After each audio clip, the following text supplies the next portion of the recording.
Lucas capítulo 8, do versículo 26 em diante.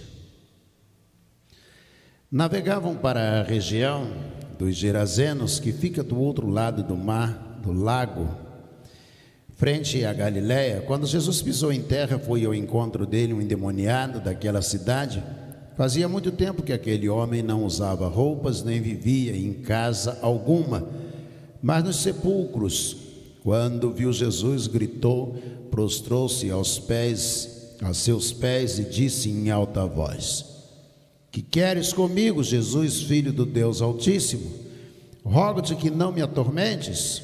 Pois Jesus havia ordenado que o espírito imundo saísse daquele homem. Muitas vezes ele tinha se apoderado dele, mesmo com os pés e as mãos acorrentados, e entregues aos cuidados dos guardas, quebrava as correntes e era levado pelo demônio a lugares solitários. Jesus lhe perguntou: Qual é o seu nome? Legião, respondeu ele, porque muitos demônios haviam entrado nele, e imploravam-lhe que não os mandasse para o abismo. Uma grande manada de porcos estava pastando naquela colina. Os demônios imploraram a Jesus que lhe permitisse entrar neles, e Jesus lhes deu permissão. Saindo do homem, os demônios entraram nos porcos, e toda a vara atirou-se precipício abaixo em direção ao lago e se afogou. Vendo o que acontecera, os que cuidavam dos porcos fugiram e contaram esses fatos na cidade e nos campos, e o povo foi ver o que havia acontecido. Quando se aproximaram de Jesus, viram que o homem de quem havia saído os demônios estava sentado aos pés de Jesus, vestido em perfeito juízo, e ficaram com medo. Os que tinham visto contaram ao povo como o endemoniado fora curado. Então todo o povo da região dos Gerazenos suplicou a Jesus que se retirasse, porque estavam dominados pelo medo. Ele entrou no barco e regressou. O homem de quem haviam saído os demônios suplicava-lhe que o deixasse ir com ele, mas Jesus o mandou embora, dizendo: Volte para casa e conte o quanto Deus fez a você. Assim o homem se foi e anunciou na cidade inteira o quanto Jesus tinha feito por ele. Amém? Vamos orar? Senhor, muito obrigado a Deus por mais um dia. Obrigado a Deus pela visão, por poder ler a Bíblia, a palavra do Senhor, pela saúde, para estarmos aqui na casa do Senhor. Mas pedimos a Deus que Tu, que és a razão de estarmos aqui, que Tu venhas nos premiar, ó Deus, com a Tua manifestação aos nossos corações. Incomoda-nos, importuna-nos, ó Deus, mas também esclarece-nos, ó Deus, aquilo que Tu queres. É a nossa oração em nome de Jesus, o nosso Senhor. Amém. Amém? Amém ou não amém? Amém, amém. Genezaré, ou Genezara, ou em algumas traduções Gadara, fica do outro lado do mar da Galiléia. É mais ou menos assim: lá em cima está a Babilônia, lá em cima começam a nascer as águas de Merom, formam o primeiro lago, um lago pequeno, nascedouro, desce, forma o Rio Jordão.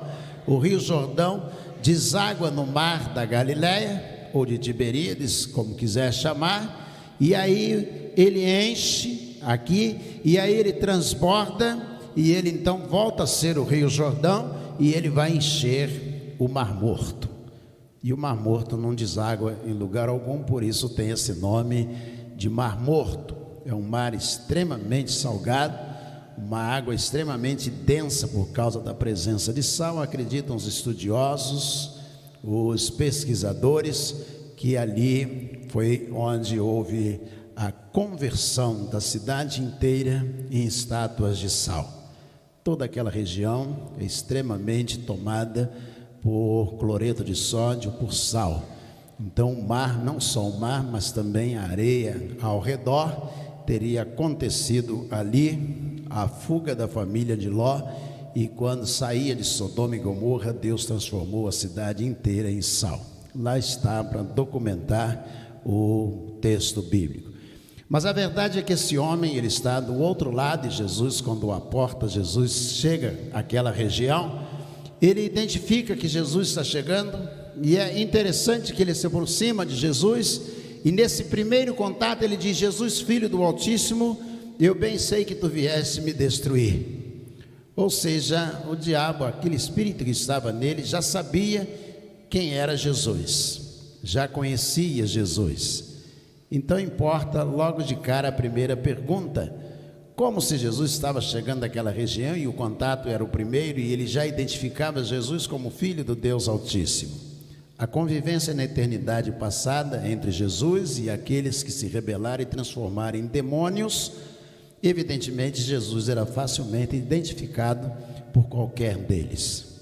Então, ao olhar para Jesus, imediatamente ele identifica Jesus, dizendo: Jesus, filho do Deus Altíssimo, eu sei bem quem tu és, e sei que vieste me destruir, vieste me importunar, em algumas versões. E aí Jesus está ali, e Jesus faz a primeira pergunta, está no versículo 28, Jesus simplesmente pergunta a ele: qual é o seu nome?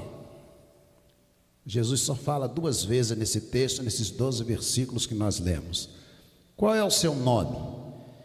E aí ele diz legião, porque havia muitos demônios. Legião era uma divisão da guarda romana, e composta de 500 homens. E ele fala: tem em mim uma legião de espíritos, esses espíritos, onde quer que me tomam, ele andava nu, diz a Bíblia, e ele já não dormia em casa alguma, mas em cemitérios, nas sepulturas. Ou seja, esse homem era um desastre, evidentemente, era um grande problema para a sua sociedade, ou para o seu vilarejo, que eram vilarejos naquela época, segundo o livro Heilsgeschichte, do autor alemão, Jeremiah Bright, fala sobre aldeamentos e não sobre cidades como nós temos hoje. E aí ele, naquele momento, Jesus está ali, diz: qual é o seu nome? Ele diz: uma legião, eu sou uma legião, e peço que você não me mande de volta para o abismo. O abismo está com letra maiúscula, para o inferno. Não me mande a gente de volta para o inferno. E Tió, como escritora, acredita que os demônios, eles são regionais. Como assim regionais? Eles não são onipotentes, não são oniscientes e nem onipresentes, como Jesus e o próprio Deus são. Vou repetir: os demônios não são oniscientes, onipotentes, nem onipresentes, como Jesus, o Espírito Santo e Deus são. Então eles precisam, por exemplo, para tomar ciência, estar em determinado lugar o tempo todo. E acredita essa escritora que ali era a região de ação daqueles espíritos, demônios. E se ausentarem daquele lugar, seriam ineficazes em outros lugares. Porque tudo da vida dos céus, há aqui, nessa região, um espírito que tem que tomar conta da vida dos céus. Saber quais são as fraquezas, como derrubar, como influenciar, como desmotivar. Então, ele tem que permanecer no mesmo lugar, e eles dizem: não nos mande de volta para o inferno, para o abismo, o grande abismo, a letra é maiúscula, mas deixe-nos permanecer aqui. Havia ali bem perto uma vara de porcos, um homem tomando conta de uma vara de porcos.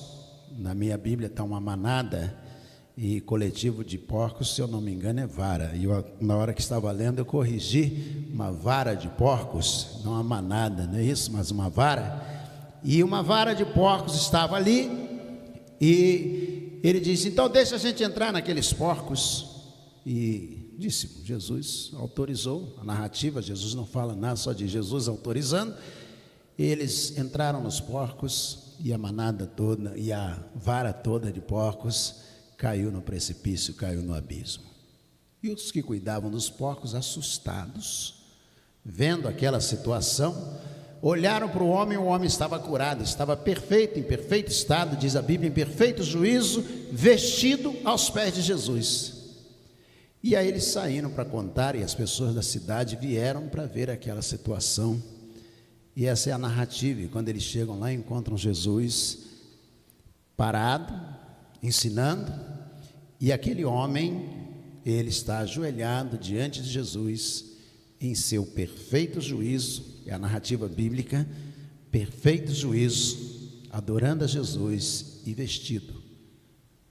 E eles ficam com medo e pedem que Jesus saia do aldeamento deles, que eles estão com medo do que havia acontecido.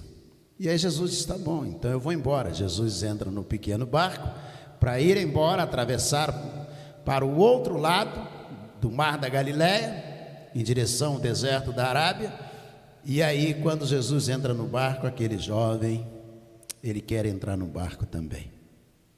E ele diz, Senhor, deixa eu seguir com o Senhor, deixa eu ir junto no seu barco.